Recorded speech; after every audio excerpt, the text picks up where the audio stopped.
Bienvenidos a todos.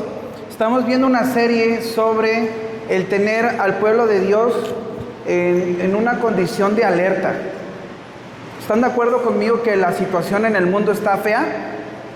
Ok, entonces estamos viendo tres áreas. La individual, hoy vamos a ver la familiar.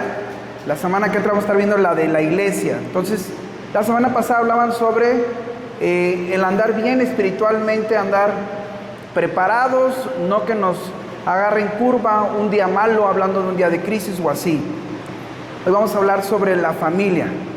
Y decíamos ahorita que estamos viviendo en un tiempo en el que muchas familias avanzan sin un rumbo claro. Cada integrante persigue sus propios objetivos, enfrenta sus propias luchas y toma sus propias decisiones de manera independiente. Y hoy le estoy hablando a esposas, esposos, hijos, jóvenes, abuelitos, abuelitas, todos los que están aquí hoy. Por favor, abracen esto. Sin embargo, el diseño de Dios nunca fue,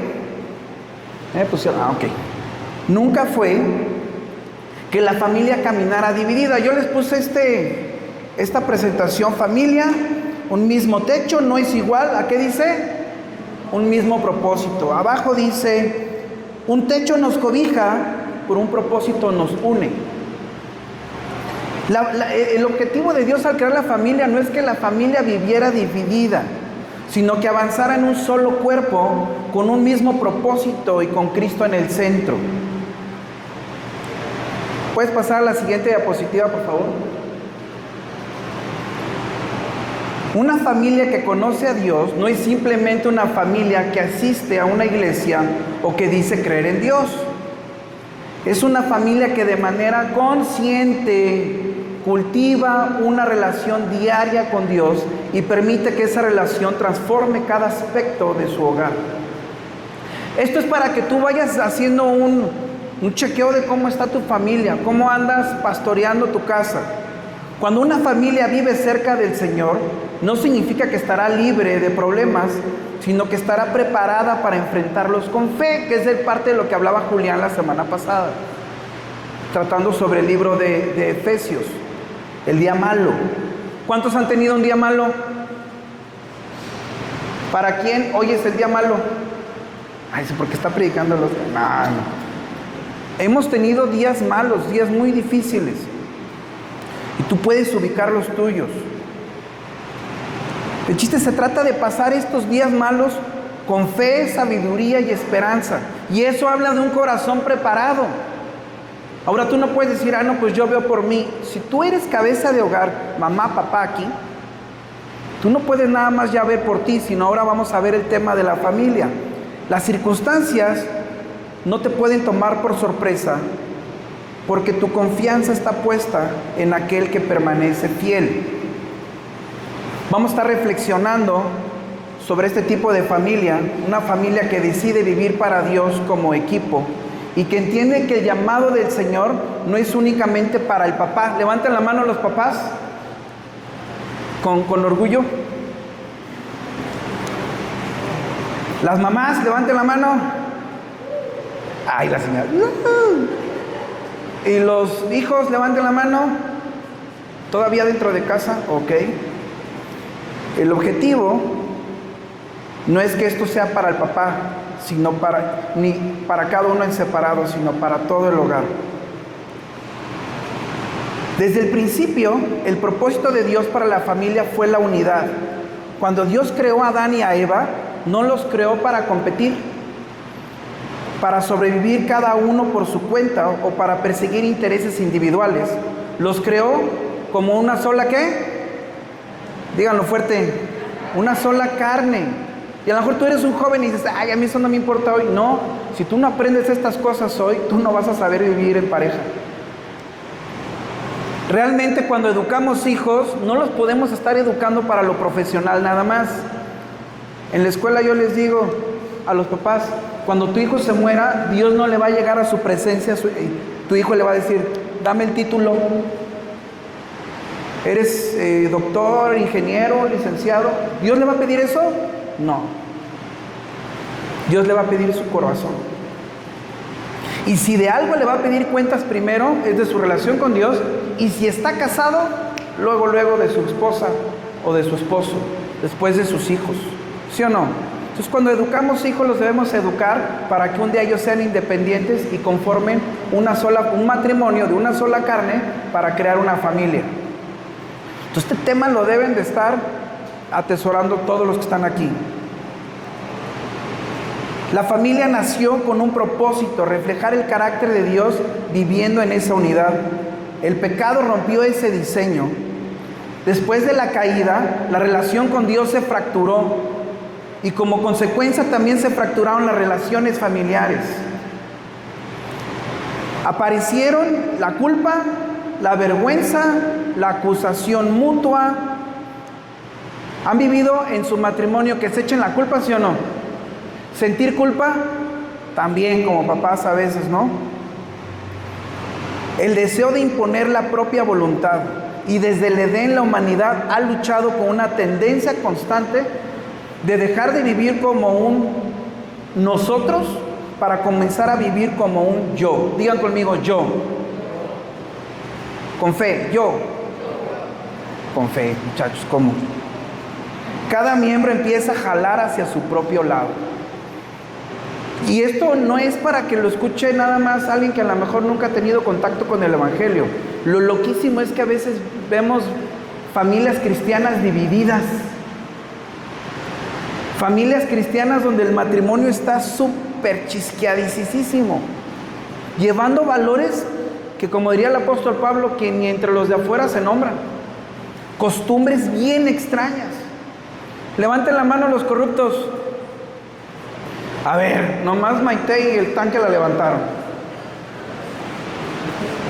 Levanten la mano quien ha dicho una mentira. Todos ustedes son una bola de corruptos. Yo también.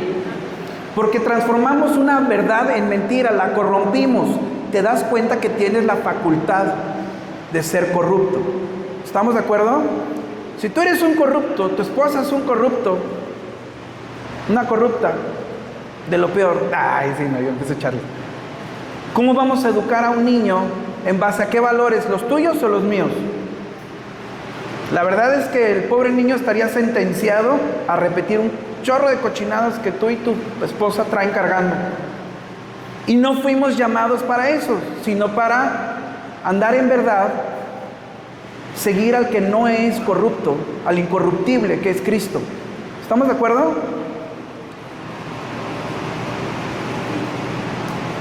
¿Puedes pasar a la siguiente diapositiva, por favor? Esta realidad sigue presente hoy. Muchas familias viven bajo el mismo techo, pero no caminan hacia el mismo propósito.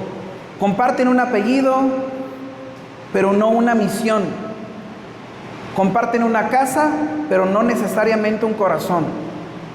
Por eso, cuando llegamos a la carta de Efesios, encontramos que el Evangelio no solo transforma al individuo, sino transforma también a la familia.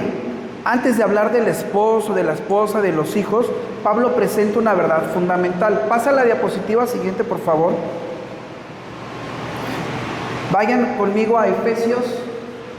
La siguiente diapositiva, por favor. Ahí está. Vayan a Efesios capítulo 5, versículo 18.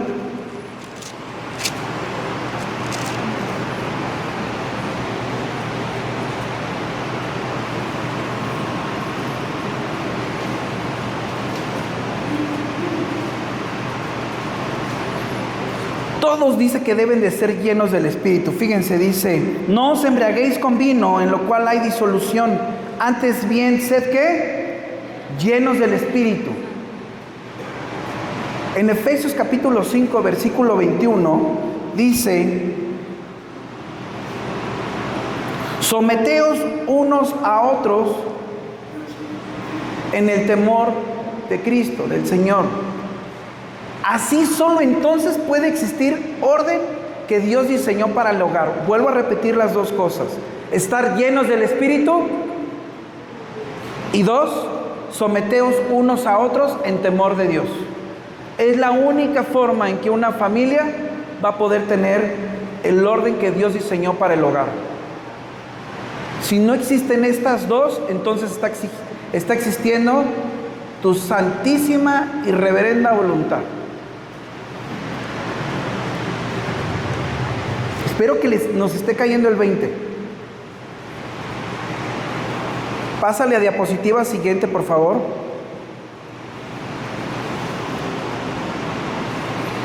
El llamado de Efesios no es restaurar el antiguo código doméstico romano, donde el padre era la máxima autoridad absoluta. Por ahí les puse.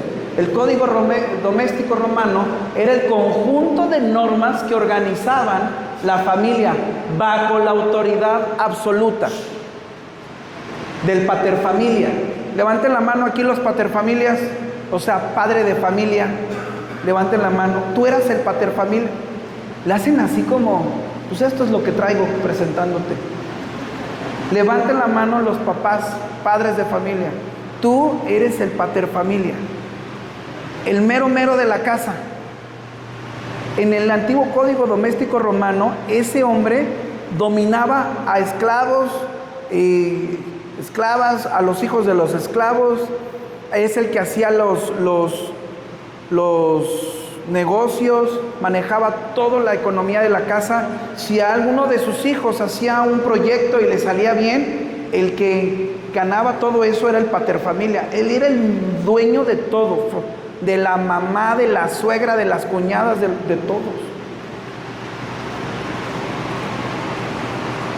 Pablo presenta algo radical. Ahora el Padre también tiene un Señor. Pasa a la siguiente diapositiva, por favor. Pablo ahora nos muestra que el papá tiene un Señor. Cristo es la autoridad sobre toda la casa.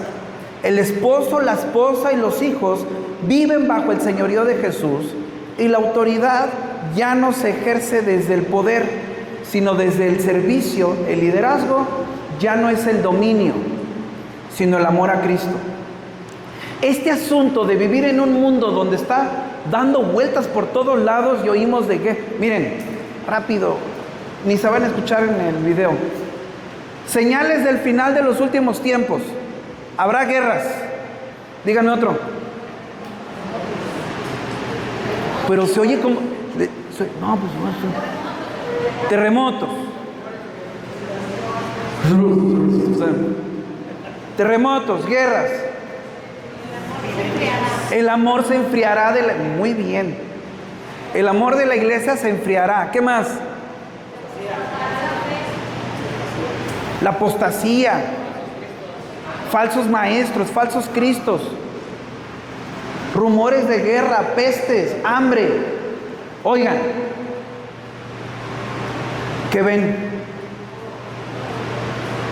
Y dice que es el principio. Nosotros no sabemos si el Señor llegue hoy, llegue mañana, pero cada vez esto se nota más. Y si a ti como cristiano, tú no estás llenando tu lámpara de aceite, vives como alguien, como cualquier pelado del mundo que no conoce de Dios, llevando tu propia vida, lo decía Julián, y tu familia, hoy lo que estamos predicando, como si tú no estuvieras esperando a nadie. No nada más se trata de pasar una crisis con madurez cristiana, se trata de vivir en un entendimiento de que estamos esperando a nuestro Señor. ¿Lo estamos esperando? ¿Se te nota que lo estás esperando?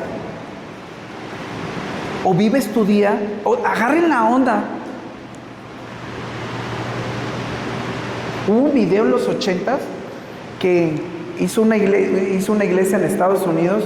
Un video donde un chavo llega a una iglesia, no sé si algunos lo vieron, y el chavo se va apenas a sentar y se oye un trueno, ¡paz! Y un chorro de gente desaparecía. Y significaba que Cristo ya había venido, había sido el rapto. ¿Realmente están esperando que Cristo nos lleve? ¿Qué pasaría si ahorita sucediera? ¿Qué pasaría si hoy mismo es el día que vas a estar cara a cara enfrente del Señor y Dios te va a decir, listo, te voy a pedir cuentas? ¿Estás listo para dar las cuentas? ¿O estamos viviendo como alguien, ya una vez se los dije en una prédica, los cristianos respondemos a lo que sabemos? Repito, Los cristianos respondemos a lo que ya sabemos que el Espíritu Santo nos ha enseñado. Los del mundo reaccionan. Entonces un cristiano que está esperando al Señor, lo está esperando cada segundo, y su forma de vivir lo demuestra, y la forma en la que lleva a su familia lo demuestra. No es alguien como que Dios lo va a agarrar de repente. Ay, no, Señor.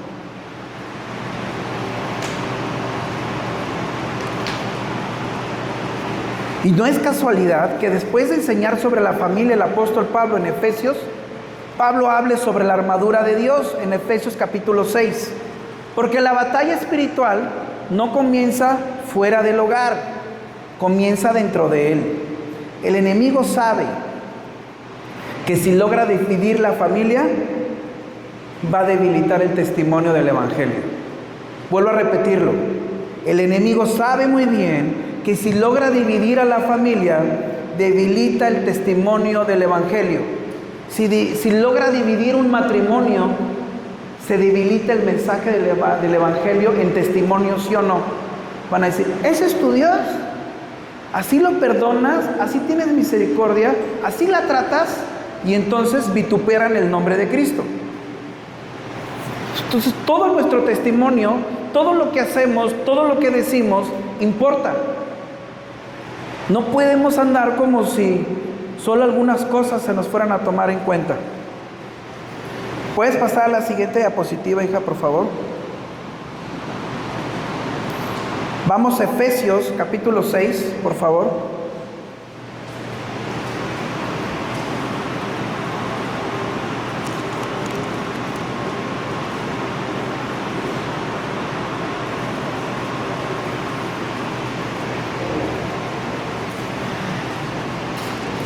Y tenemos Efesios capítulo 6, versículo 12. Por favor, vayan todos. Yo sé, y yo cuando me toca predicarle pienso si ponerle los versículos aquí arriba. Y les invito como ejercicio de disciplina. Yo sé que lo práctico es bueno, pero no siempre lo práctico es lo mejor. Cómprense su Biblia. Nada de que la sacan en el celular. Aprendan a hojear su Biblia. ¿Estamos de acuerdo? Efesios capítulo 6, desde el versículo 12. Dice, porque no tenemos lucha, y se los pongo como de otro color para que entiendan dónde está el acento de lo que queremos tocar hoy. No tenemos lucha contra sangre y carne, sino contra principados. Voltea a ver a tu esposo de al lado y dile, la bronca no es contigo. Voltea a verlo. Volteen a ver a sus papás y díganles, ya ves, papá, mamá, el problema no es conmigo. ¿Cómo sabemos que se está volcando el problema a la persona? Por la forma en la que queremos solucionar los asuntos. Sí, el problema está en la persona, pero su problema está en el corazón que no está rendido a Dios. Es una cuestión de rendición a Dios, no nada más de actitud. No tenemos lucha contra sangre y carne, sino contra principados, contra potestades, contra los gobernadores. Digan conmigo, gobernadores. Esos gobernadores están siendo de influencia hacia ti. Cuando dicen la palabra potestades, es la misma palabra que se usa en Efesios capítulo 5 para hablar del pater familia. Pater familia o pater protestas en romano, en griego, significaba influencia, potestad, gobierno. Entonces, tú tienes que preguntarte qué está gobernando tu casa. Contra los gobernadores de las tinieblas de este siglo. Repitan, siglo. Siglo en griego significa sistema. Nosotros no podemos estar llevando como familia igual al sistema de las familias que llevan allá afuera.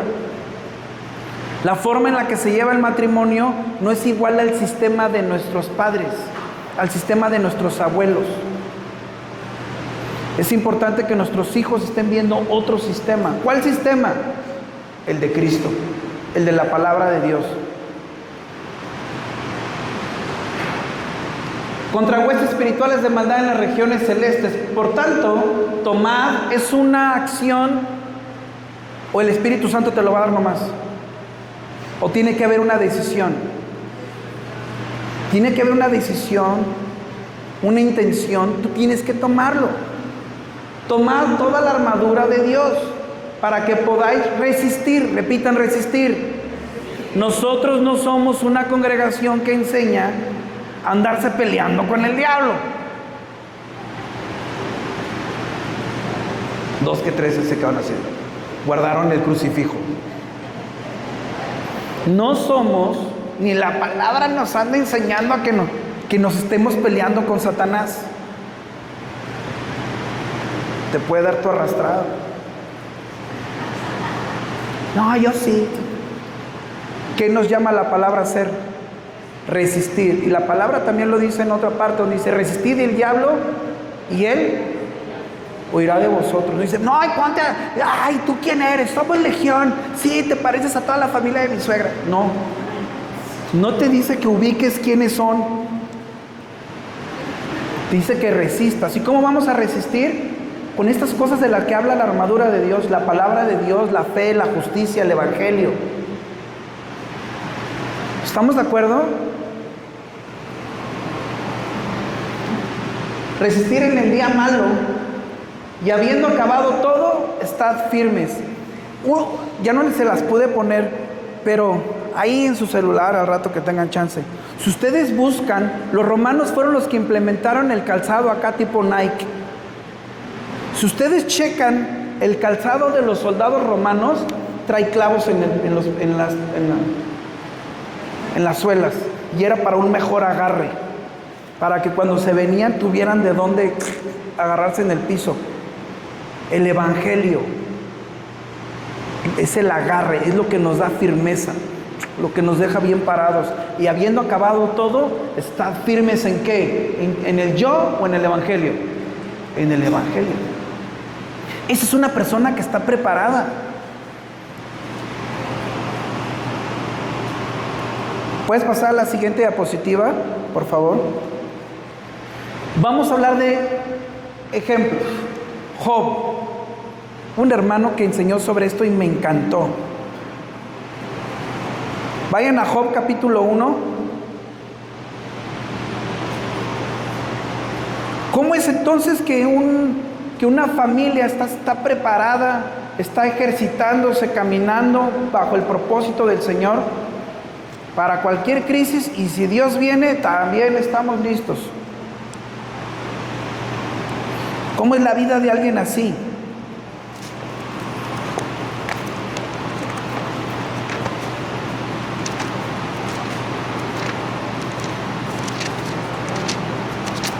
Bueno, si ven que Alan se duerme, lo despiertan. Dice en Job capítulo 1: hubo en tierra de Uz un varón llamado Job, y este era hombre perfecto, recto, temeroso de Dios y apartado del mal. Vamos a repetirlos. 1, 2, 3. Perfecto, recto, temeroso de Dios y apartado del mal. Ahí hay una cabeza de familia. Por favor, papá, si tú estás leyendo esto, por favor aviéntate una radiografía de tu vida espiritual. Estoy siendo perfecto, y cuando decimos perfecto, no es alguien sin algún tipo de tacha, sino es alguien que está en la condición de estar en Dios todo el tiempo. Recto, era un hombre íntegro, temeroso de Dios. Esta palabra de temeroso tiene que ver con sabiduría. El principio de la sabiduría es el temor de Jehová. Entonces, ¿qué significa ser temeroso de Dios? Sabiduría significa poner en práctica lo que sabes de Dios. Es cuando dice alguien, ella es sabio o ella es sabia. Su forma de pensar también lo lleva a su forma de vivir. Y esa forma de vivir refleja que que está tomando en cuenta el carácter de Dios. ¿Estamos de acuerdo? Cuando tú no estás con tus hijos, tú esperas que tus hijos se comporten a la altura de lo que les has enseñado. Y cuando ellos están solos con sus amigos o están solos con su celular, ellos ahí van a demostrar si abrazan lo que tú les enseñaste. ¿Es verdad o no? Dios espera lo mismo. El temor de Dios se ve en cómo vivimos. Entonces, temeroso de Dios y apartado del mal. Hay una actitud, hay una serie de decisiones en la vida de Job en las que está apartado, o Dios lo aparta. Él se aparta. Varones, apártense del mal. Cuiden sus ojos. Cuiden su tiempo a solas. Mira, los hombres me están cachando lo que estoy diciendo. Mujeres, cuiden sus oídos. Cuiden su corazón. Cuiden sus pensamientos. Apártense del mal. Después en el versículo 2 y 3 vamos a leerlo. Y le nacieron 7 hijos y 3 hijas. Su hacienda era de 7,000 ovejas, 3,000 camellos, 500 yuntas de bueyes, 500 asnas y muchísimos criados, y era aquel varón más grande que todos los orientales. Era un cabeza de hogar y precedía a un grupo muy grande. A veces con un chiquillo ya estás llorando. Tienes 3 que Dios te dio, 4. Bueno, aquí la familia numerosa son los Saucillo. Son 6 en total. Yo tengo 1. Y está Señor. Vemos en Job que él está pastoreando a gran multitud. Dice en el versículo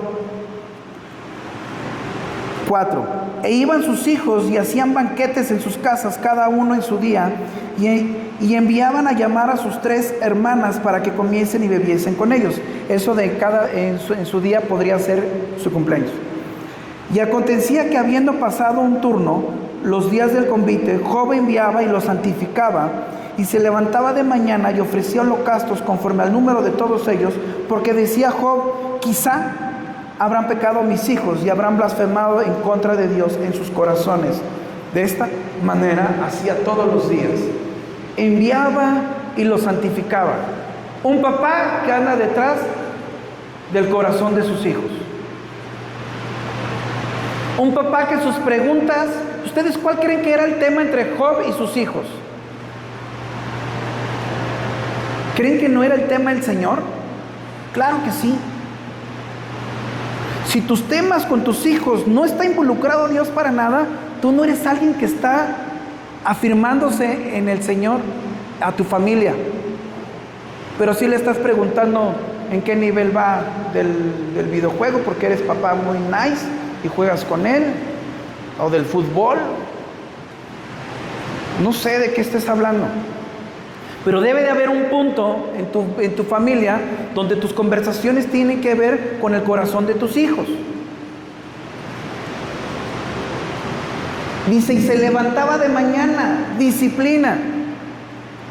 A los hombres nos falla mucho la constancia, la disciplina. ¿Y qué palabra dices tú, Alan? Que el grupo de varones a veces es muy ¿qué? Dices, es muy frío, pero otra palabra usas.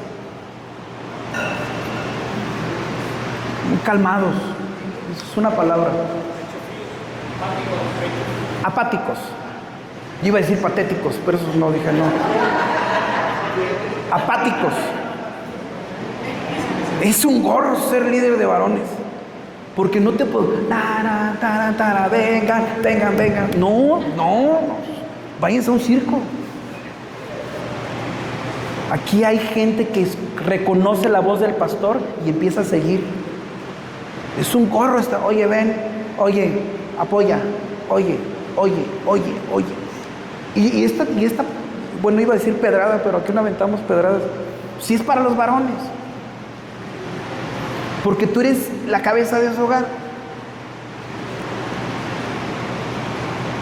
Entonces, tiene que haber disciplina. Uno de los problemas de Adán fue de... Si la cocina está sucia y está medio tirado, porque nos pasaba desde chavillos, a mí me pasaba. Que mi mamá ya iba a llegar de trabajar, y tú, no, sí, vamos a recoger. Te pones a recoger. Y ahora cambiaste a tu mamá por tu otra mami, que diga, por tu esposa. Ahí viene, ahí viene. Pero por nosotros podríamos vivir atejonados entre Doritos, refresco, hielos, en la pasividad. Lo digo de una forma grotesca porque a tú dices, no me gustan los Doritos ni el refresco, engorda. No importa, lo que me refiero es que por si ti fuera tú harías el menos esfuerzo. Y te digo una cosa, eres cabeza de hogar. Nuestra chamba es tener disciplina. Disciplina. Debes de ser el primero en buscar la relación con Dios. El primero en medio de una discusión, de tratar de encontrar el principio de crecimiento en el Señor. ¿Entendieron lo que les acabo de decir? Empiezan a discutir, no, sí, el niño está bien feo y míralo más, sí, porque tú, mira, y tú no lo cuidas. Pero en uno de los dos debe de haber rendición. Vivimos para adorar, ¿estamos de acuerdo? Para eso vivimos, para adorar al Señor. Y en uno de los dos debe de haber el, a ver, espérate, esto ya nada más se trata de un problema, que si el niño está greñudo o no. Y Dios, esos son los momentos en los que tú estableces el reino de Dios en tu casa. No nada más que traigas a tu familia para que venga y aplauda un rato. No seamos religiosos, no se trata de, ahora sí, oremos por los alimentos. Todos así. Dicen, ay, mira el niño orando. Pero el niño acaba de comer y es un reverendo despapalle en tu casa. Chiquillo niño emperador. Porque no hay nadie que gobierne. O sea, no se vale de jugar al santo. Se trata de demostrar que estamos bajo el dominio del Señor.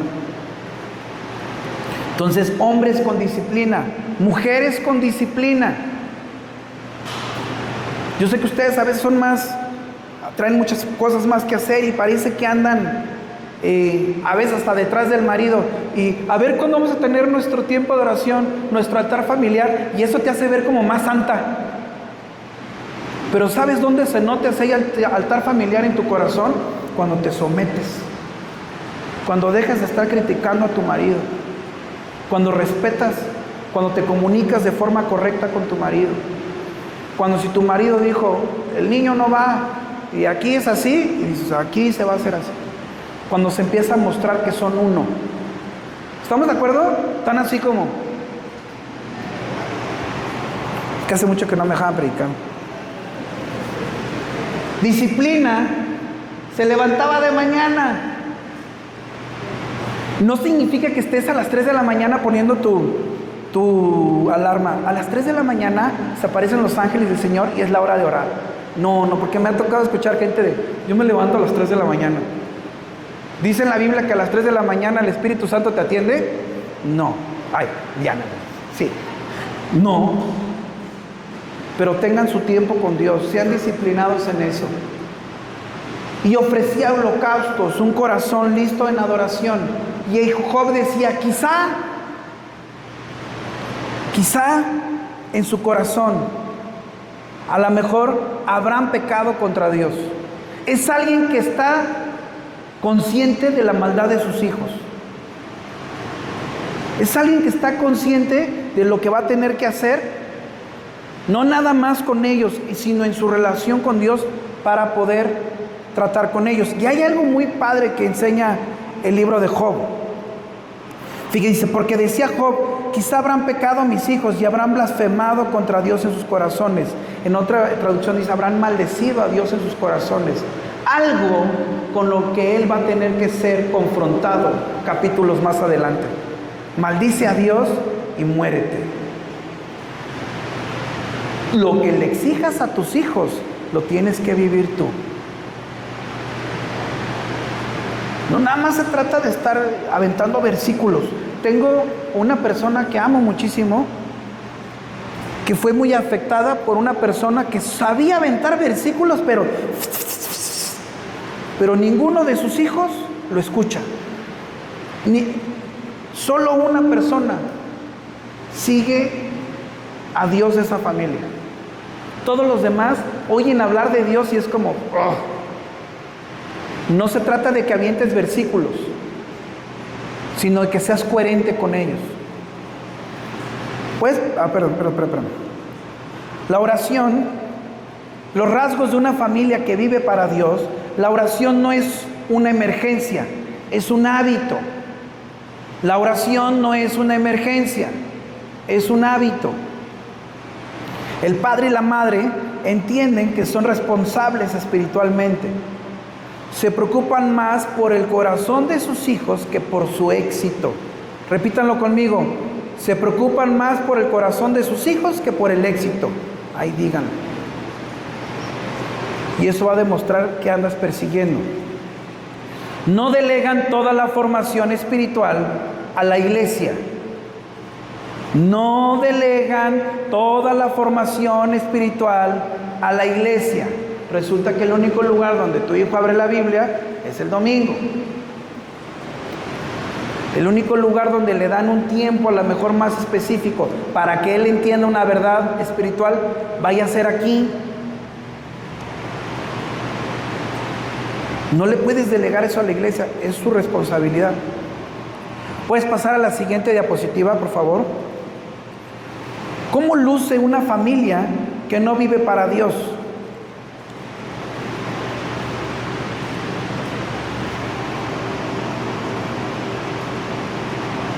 Ahí les puse, no oran juntos, cada quien tiene su propio mundo, papá trabaja, mamá resuelve, los hijos viven en internet y cada quien encerrado en su cuarto. Pero el domingo, ¿qué dice? Todos aparentan unidad. El lunes otra vez nadie habla con nadie.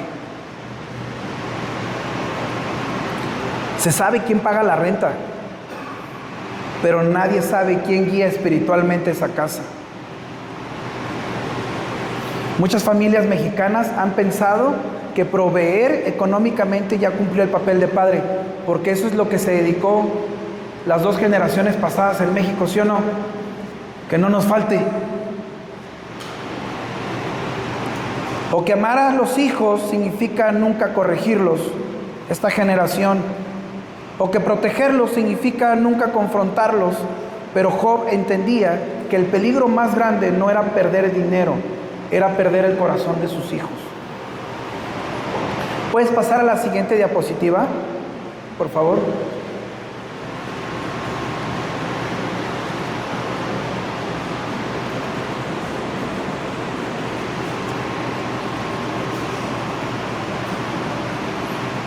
Abran su Biblia en Lucas capítulo 1, versículo 6.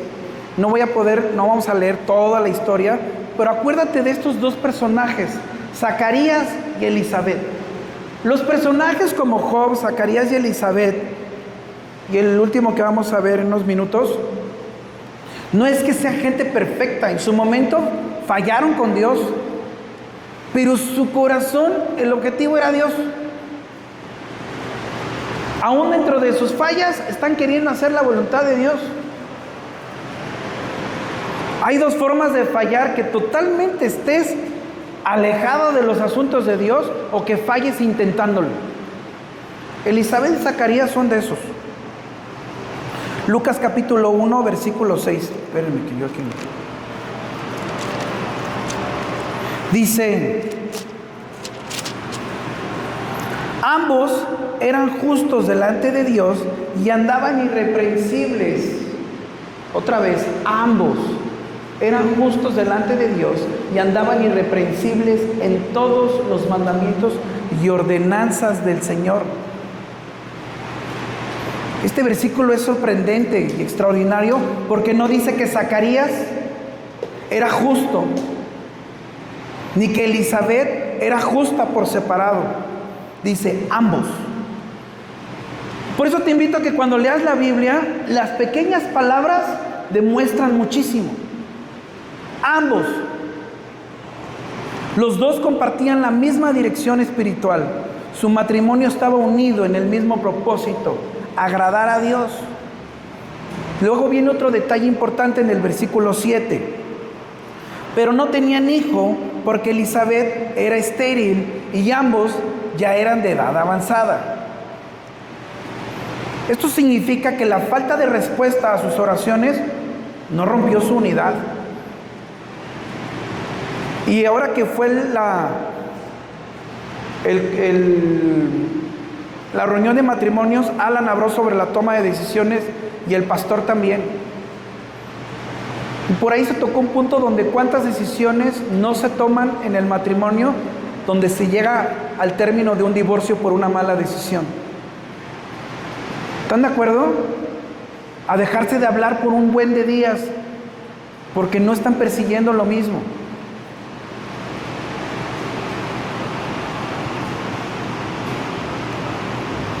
No permitieron que la frustración los dividiera, ni que cada uno buscara su propio camino. Vayan al versículo 13. Más adelante, Dios habla con Zacarías. Vayan al versículo 13.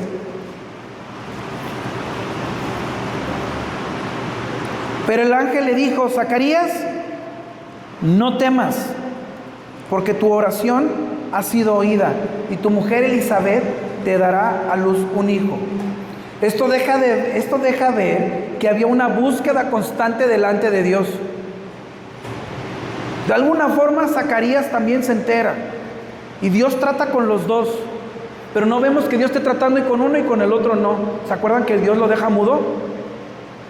Hay un trato y los dos son partícipes de toda esa entre disciplina y objetivos. Por favor, tómense un tiempo en la semana y postúlense esta pregunta: ¿qué onda con nosotros? Lo preguntaron, les digo, en la reunión de matrimonio, objetivos, y unos decían expandir la construcción en mi casa, viajar. Pregúntate hacia dónde va tu familia y trata de resolver eso si Dios llegara hoy. Pregúntense para dónde va la familia y resuelve tu respuesta.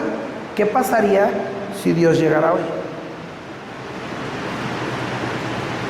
Esa debería ser una prioridad. Y a lo mejor la prioridad, a lo mejor tú tienes el sueño de, alguien dijo por ahí, irme de viaje. ¿Eso es malo? No. ¿Dios estará de acuerdo? ¿Cómo sabemos que sí? Porque hay orden en tu vida. Pero si lo que quieres es fugarte y escaparte, no es lo que Dios estaría buscando en tu vida el día de hoy.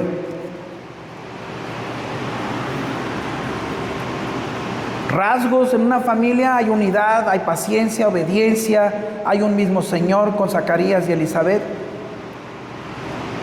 No debe de existir competencia. ¿Puedes pasar a la siguiente diapositiva, por favor, Steffi? No puede haber paz donde todos quieren ser la autoridad. No puede haber paz donde todos quieren ser la autoridad. ¿Quién manda en tu casa? Por orden del Señor hay una cabeza de hogar, te guste o no te guste. Pero porque seamos varones, cabeza de hogar, ¿se va a hacer nuestra santa voluntad? No, ahora todos estamos sometidos a este Señor, Cristo. ¿Estamos de acuerdo? Por lo tanto, no se va a hacer mi voluntad, varones, no se va a hacer la voluntad de mi esposa. ¿Y en cuántos hogares no vemos a niños que gobiernan? Por eso hace ratito hablaba sobre el niño emperador. Si hay una casa donde nadie pone límites, cada quien hace lo que quiera, ¿quién gobierna esa casa? Nadie. Todos. ¿Han conocido una casa así? Levanten la mano. No se crean. Y bajan. Solo puede haber paz donde Cristo es la autoridad. Pasa a la siguiente diapositiva. Una familia donde Jesús es el centro. ¿Se acuerdan de María? Casi no se nota. Pero Marta, María y Lázaro. ¿Sí se saben esa historia? Cada uno tenía su personalidad. Marta servía, María adoraba, Lázaro era amigo de Jesús. Nadie de ellos era igual. Pero todos giraban alrededor de Cristo. Te digo que estos ejemplos que pongo, tú dices, ay, pero estaban regañando a esta tipa porque en vez de estar con Jesús andaba haciendo el aseo. Miren, lo que te quiero enseñar con estos personajes es que aún sus problemas están dentro de la órbita de andar en Cristo. Esta que andaba haciendo el aseo y el aseo, alcanza a escuchar a Jesús y dice, ay, afanada, deberías estar aquí. Pero Jesús, ¿a dónde llegó? A esa casa.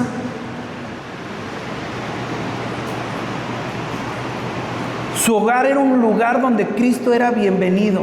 Los tres reflejaron eso. Marta, Lázaro y María. ¿Les gustaba que Jesús estuviera ahí, sí o no? Sí. En tu casa, cuando se habla de Cristo, ¿les da gusto a tu familia que se hable de Cristo? ¿O ves a uno que empieza, o tu esposa, o tu esposo? Oye, fíjate que leí en la Biblia y como el marido no anda haciendo nada, ya va a empezar. O viceversa. ¿Es bienvenida la palabra de verdad en tu casa o hay resistencia? Ahora, esto es para familias cristianas, porque creo que hay puros de casa ahorita. Pero evidencia de que estamos esperando al Señor o de que nos puede llegar un día malo hoy, es que estamos firmes en el Evangelio, en la verdad. Y la verdad no la resisten en tu casa. Imagínate el problemota que hay. Cuando vienen a consejerías, y lo he dicho muy seguido, yo he escuchado que dicen, es que el pastor Daniel nos dice muy así de, estás mal. Y cuando tú predicas, Oscar, eres bien, Miren, aunque yo lo dijera bien suavecito, como Julián, el amado de la iglesia. La verdad es la verdad. Decía John Hus, uno de los que estuvieron en la prerreforma por el año 1200. Él decía, prefiero herirte con la verdad que matarte con la mentira. Se lo repito, prefiero herirte con la verdad que matarte con la mentira. Por lo tanto, te voy a decir lo que el Evangelio dice. Eso es lo que decía John Hus cuando abrió las Escrituras ante una generación que no tenía acceso a la verdad. Oye, lo que voy a abrir te va a doler. No, mejor no lo prediques. No me digas que estoy mal, no me digas que soy un idólatra, no me digas que ando de adúltero, no me digas que ando de cochino, porque me duele. No, mano, pues vete con los de allá afuera a acariciarte el pecado.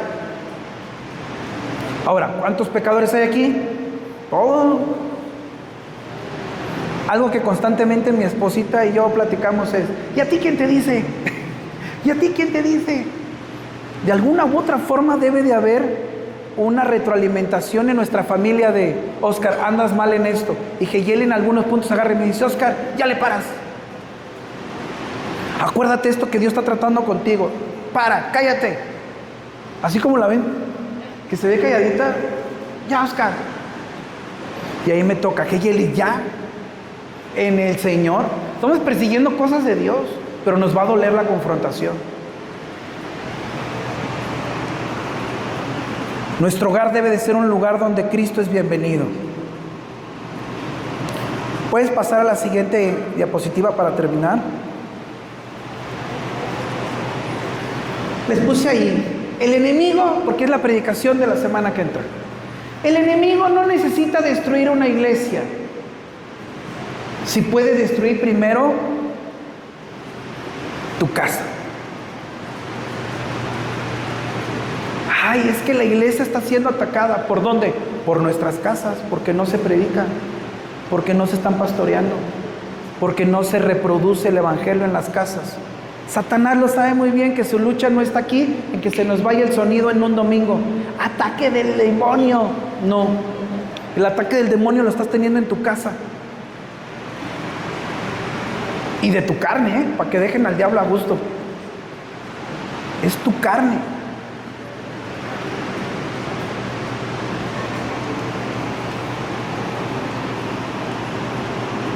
Basta con dividir un matrimonio. Basta con revelar a un hijo. Hijos que están aquí, basta con que te le pongas a tus papás al frente. ¿Y tú qué? Como para que empiece un problema de división en tu casa.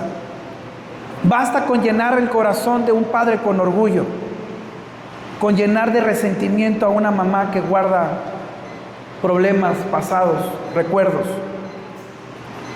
Porque una familia dividida deja de reflejar a Cristo. Pasa la siguiente diapositiva, por favor. Hoy la pregunta no es si tu familia tiene problemas. ¿Cuántos tenemos problemas? Todos. Todas las familias los tienen. La pregunta es hacia dónde están caminando juntos. Si tu familia está preparada, si están construyéndose en Cristo.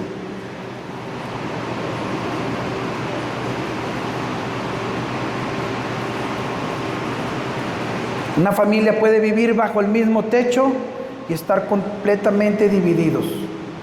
Siguiente diapositiva, Steffi. Pero hubo un personaje que dijo esta frase: yo en mi casa serviremos al Señor. Es una decisión con la que tienes que salir el día de hoy de aquí. Y la forma en que tú pastorees tu familia revela si tú estás esperando a Cristo, su venida. Y si no llega Cristo hoy, te van a llegar los días malos. Y si te llega el día malo, estad firmes. Habiendo pasado todo, estad firmes en el Señor. Pónganse de pie, por favor, hermanos.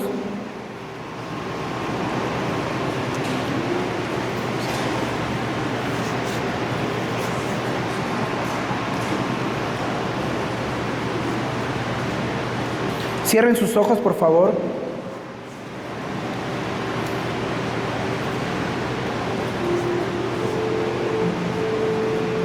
Cierra tus ojos, por favor, no te distraigas.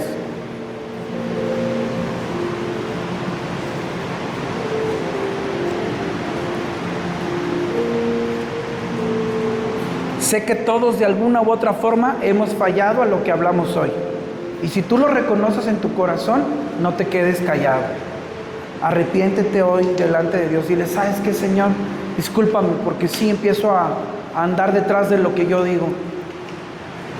Discúlpame porque se volvió y constantemente se vuelve la preocupación de mi vida que haya comida. Que el orden del día no se nos mueva porque es la forma en la que aprendimos a estar a gusto. Pero tú no nos llamaste a solo estar cómodos, nos llamaste a establecer tu reino por medio de tu iglesia. Y nosotros somos tu iglesia, Señor. Dile a Dios ahí en tu lugar: Señor, visita mi hogar por medio de mí. Visita el corazón de mis hijos por medio de mi voz. Habla el corazón de mis hijos por medio de mi conocimiento y de mi intimidad contigo. Poderles enseñar a ellos, explicárselo como ellos lo pueden entender. Pero no nos dejes fallar. Dice tu palabra: ojalá fuesen ordenados mis caminos para no pecar contra ti. Así no seré yo avergonzado. Ayúdanos, Señor, a que nuestras familias sean de testimonio de luz y de verdad, no de vergüenza. Ayúdanos a que nuestras esposas, nuestros esposos, nuestros hijos sean testimonio de la verdad, no de un motivo para que vituperen tu nombre por nuestra falta de tener un testimonio correcto. Perdónanos, porque reconocemos que a veces estorbamos más de lo que ayudamos a que tú establezcas tu reino. Pero hoy rendimos nuestro corazón, Señor. Vuélvenos a hacer. Llévanos al principio como cuando nos conociste, Señor. Llévanos al principio como cuando te dijimos: sin ti no soy nada, sin ti no puedo caminar, si tú no me conduces no puedo hacer nada. Vuélvenos a llevar allá. De tal forma, Señor, que día tras día y segundo tras segundo nuestro objetivo sea adorarte, Padre.